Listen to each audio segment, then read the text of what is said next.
ইসরায়েলকে কড়া হুঁশিয়ারি দিল ইরানের সশস্ত্র বাহিনীর প্রধান মেজর জেনারেল মোহাম্মদ বাঘেরি। ইরানের নিরাপত্তার প্রতি যে কোনো হুমকির ফল ভালো হবে না, সেই সঙ্গে ইরানের বিরুদ্ধে সম্ভাব্য সামরিক আগ্রাসনের কর্মকাণ্ডকে সমর্থনকারীদের জন্য ভয়াবহ পরিণত হতে যাচ্ছে বলে সতর্ক করেন তিনি। ইসলামী বিপ্লবী গার্ড কোরের স্থল বাহিনীর পয়গাম্বার ই আজম 19 সামরিক মহড়ার চূড়ান্ত পর্যায়ের এক ফাঁকে বক্তব্য রাখেন। সেখানে বলেন, শত্রু যদি কোনো ভুল করে তাহলে ইহুদিবাদী সরকার এবং তাদের অস্ত্র সরবরাহ ও পরিচালনা পরিকল্পনার সাথে জড়িতদের শান্তি ঝুঁকির মুখে পড়বে। বাঘেরি বলেন, ইরানের বিমান প্রতিরক্ষা ব্যবস্থা সর্বোচ্চ পর্যায়ে রয়েছে। অতীতে এর যে কোনো ছোটখাটো ক্ষতি হয়েছে তা দ্রুত মেরামত করা হয়েছে।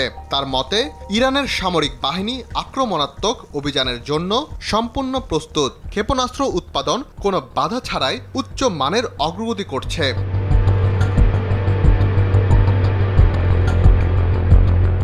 বুধবার দেশীয়ভাবে তৈরি উন্নত নতুন ক্ষেপণাস্ত্র, ড্রোন, কামান এবং বিমান প্রতিরক্ষা ব্যবস্থা উন্মোচন করেছে ইরান। দেশটির দক্ষিণ পশ্চিমাঞ্চলে বিপ্লবী গার্ডের স্থল বাহিনীর গ্রেড প্রফেট 19 মহড়ার দ্বিতীয় পর্বে এসব অস্ত্র উন্মোচন করা হয়। ইরনা জানিয়েছে, উন্মোচিত অস্ত্রগুলোর মধ্যে রয়েছে BM-450 ব্যালিস্টিক ক্ষেপণাস্ত্র। এটি 200 কিলোমিটার দূরের লক্ষ্যবস্তুতে আঘাত হানতে পারে। রয়েছে ফাতহ 360 দীর্ঘ পাল্লার ক্ষেপণাস্ত্র, ফজর 5 এবং স্বল্প পাল্লার মাজিদ বিমান প্রতিরক্ষা ব্যবস্থা।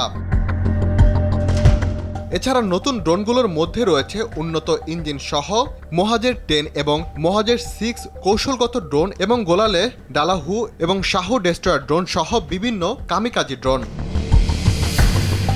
রাকিব হাসান, RTV।